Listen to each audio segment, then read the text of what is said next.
Welcome to nation info hub with Ikram ul हक। आज से हमारे चैनल पे एक नया सेशन शुरू हो रहा है जिसमें हम आपके लिए लेकर आ रहे हैं Indian law for all, Hindustan का कानून सबके लिए। हर Saturday IST Indian standard time 8 बजे हम आपके लिए लेके आएंगे ऐसे ही नए नए टॉपिक पर।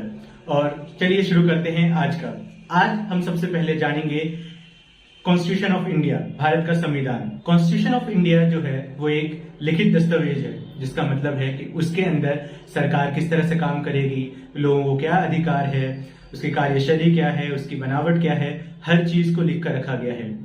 इंडिया का कुछ डेफिनेशन बनता है तो वो है कॉन्स्टिट्यूशन। कॉन्स्टिट्यूशन से ही इंडिया में हर चीज है। The Republic of India is situated in south Asia, जिसका मतलब है कि भारतीय गणराज्य जो है वो साउथ एशिया में स्थित है। भारत अपना जो बाउंड्री है वो चीन, पाकिस्तान, नेपाल, भूटान, बांग्लादेश, म्यांमार जैसे देशों के साथ शेयर करता है। इंडियन हिस्ट्री जो है वो अपने आप में बहुत ज्यादा रिच है, जिसका मतलब है कि इंडिया ने बहुत लंबे टाइम से, बहुत लंबे अरसे से उसकी हिस्ट्री बनी रही है। अगर हम देखें तो हिंदुस्तान जो है वो दुनिया का 7वां सबसे बड़ा मुल्क है। और अगर हम आबादी के हिसाब से देखें, जिसका मतलब है कि अगर हम सेंसस या पॉपुलेशन के हिसाब से देखें तो इंडिया जो है वो दुनिया का दूसरा सबसे बड़ा देश है। 7वां सबसे बड़ा देश और दूसरा सबसे ज्यादा पॉपुलेटेड कंट्री है। हिंदुस्तान जो है एक बहुत ही डाइवर्स या अलग अलग धर्मों को लेकर बसा हुआ है। यहाँ पर इस्लाम, हिंदुइज्म, क्रिश्चियनिटी, ईसाई जिसको हम कहते हैं, सिख, पारसी और ना जाने कितने तरह के धर्म बसते हैं। अगर इसी बात पे हम बोले तो भारतीय लोग जो हैं, जो हिंदुस्तान के आवाम हैं, वो अपने आप को बहुत ही गर्व और बहुत ही प्राउड फीलिंग के साथ कहती है कि India is a diverse country and we are united in diverse.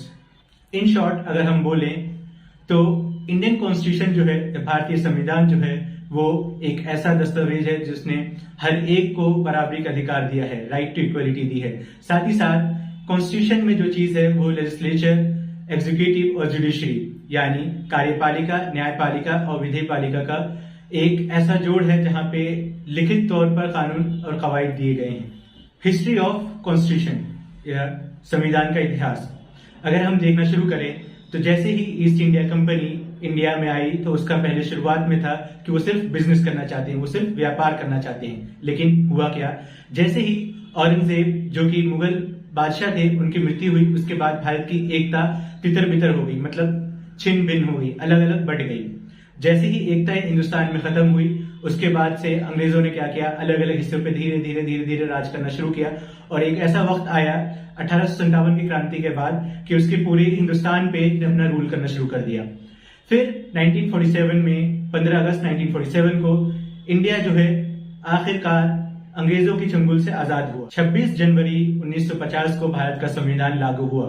इस दिन भारतवासियों ने अपने आप को संविधान जैसा एक गिफ्ट दिया। हम आपकी आसानी के लिए the history of Indian constitution को 6 पार्ट में डिवाइड करते हैं। जो फर्स्ट फेज है वो है 1773 से 1857 तक। दूसरा फेज है 1858 से लेकर 1909 तक।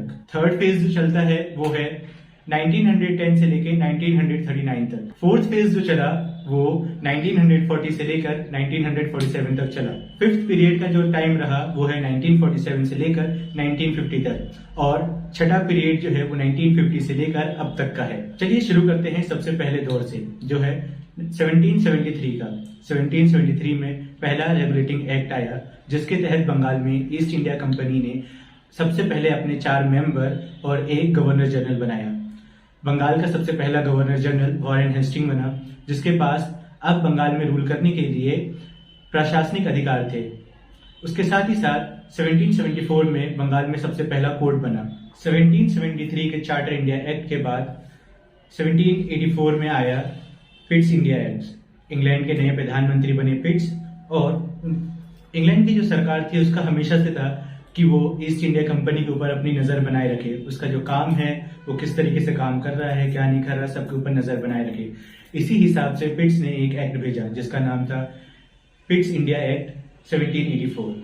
इस एक्ट के बाद ब्रिटिश गवर्नमेंट का ईस्ट इंडिया कंपनी के ऊपर अपना कंट्रोल बढ़ गया। उसने एक चांसलर, एक राज्य सचिव और 4 अन्य मेंबर्स को भी ईस्ट इंडिया कंपनी के अंदर ठूस दिया गया। साथ ही साथ मद्रास और बॉम्बे प्रेसिडेंसी को भी अपने काउंसिल के अंदर कर दिया गया। पिट्स के बाद आता है एक्ट ऑफ 1876, जिसमें लॉर्ड कार्निवल्स को गवर्नर जनरल बनाया गया। उनका एक शर्त था कि अगर उनको सेनापति नहीं बनाया जाएगा तो वो इस पोस्ट को नहीं संभालेंगे।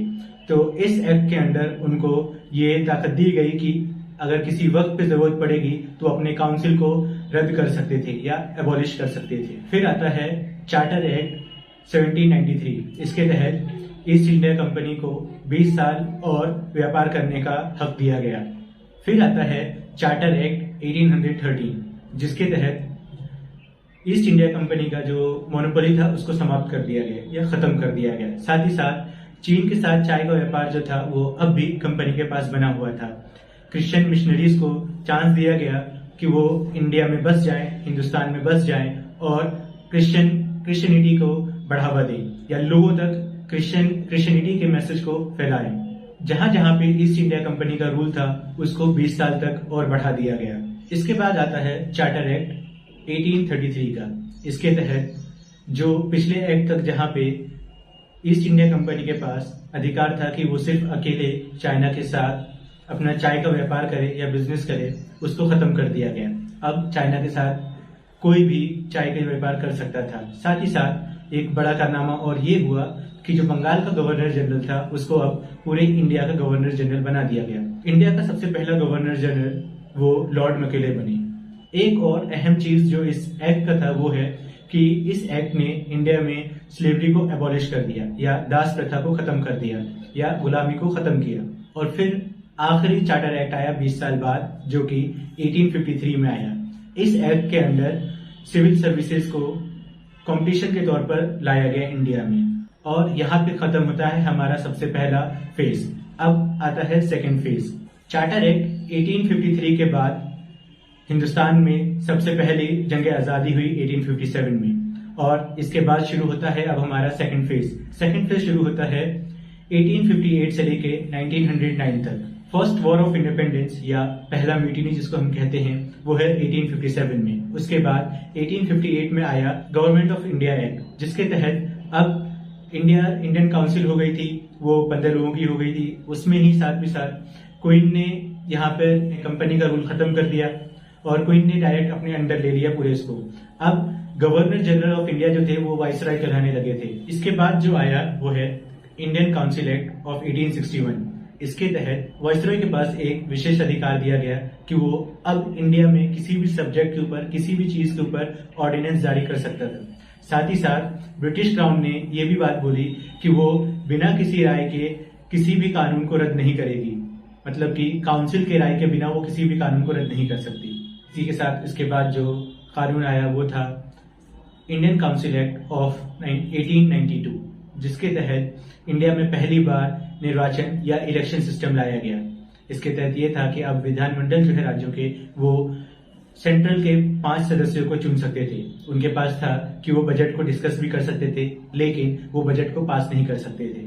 इंडियन काउंसिल एक्ट ऑफ 1909, इसके तहत हुआ ये कि पहली बार इंडिया में सेपरेट इलेक्टोरेट लाया गया on the basis of religion, मतलब कि धर्म के आधार पर इलेक्टोरेट सिस्टम लाया गया। इसी एक्ट को हम लोग मॉर्ले मिंटो रिफॉर्म के नाम से भी जानते हैं और इंडिया में फादर ऑफ कम्युनल इलेक्टोरेट के तौर पर लॉर्ड मिंटो को जाना जाता है।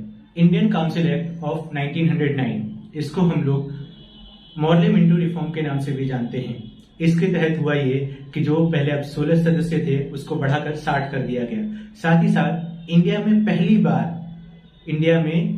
बार इलेक्टोरेट सिस्टम लाया गया, वो भी on the basis of religion, मतलब कि धर्म के आधार पर इलेक्टोरेट सिस्टम पहली बार आया। लॉर्ड मिंटो को father of communal electorate in India भी कहा जाता है। विधान परिषद को इस एक्ट के तहत और भी हक मिले, जैसे कि वो अब बजट पास कर सकते थे, बजट के ऊपर सवाल भी पूछ सकते थे और एसपी सिन्हा पहले इंडियन बने जो इस काउंसिल के पार्ट बने। ये तो एंड हुआ हमारा सेकंड फेज। अब आता है थर्ड फेज, जिसका टाइम पीरियड है 1910 से लेकर 1939 तक। थर्ड फेज का सबसे पहला एक्ट जो था वो था गवर्नमेंट ऑफ इंडिया एक्ट 1919। जिसके तहत इंडिया में पहली बार बाई कैमरल सिस्टम आया। मतलब कि अब दो तरह से सरकारें थी, एक था राज्य सरकार और एक थी विधान सरकार, जिसको अब हम लोकसभा और राज्यसभा के तौर पे भी जानते हैं। केंद्रीय राज्यसभा में 140 सदस्य थे, 140 मेंबर्स, जिसमें से 57 मेंबर्स ऐसे थे जो इलेक्टेड थे। राज्य परिषद में 60 मेंबर्स थे और उनमें 33 ऐसे मेंबर्स थे जो कि इलेक्टेड थे। थर्ड फेज का सबसे आखिरी एक्ट जो था वो था गवर्नमेंट ऑफ इंडिया एक्ट 1935। ये एक ऐसा एक्ट है जिसमें सबसे ज्यादा डिटेल्ड, सबसे अच्छी तरह से बयान किया गया। इस एक्ट में 321 आर्टिकल्स थे, जिसके तहत इंडिया का जो अभी का जो संविधान है उसका बेस 1935 बनता है। साथ ही साथ म्यांमार को इंडिया से अलग बना दिया गया, म्यांमार को अपना एक एडमिनिस्ट्रेशन दे दिया गया।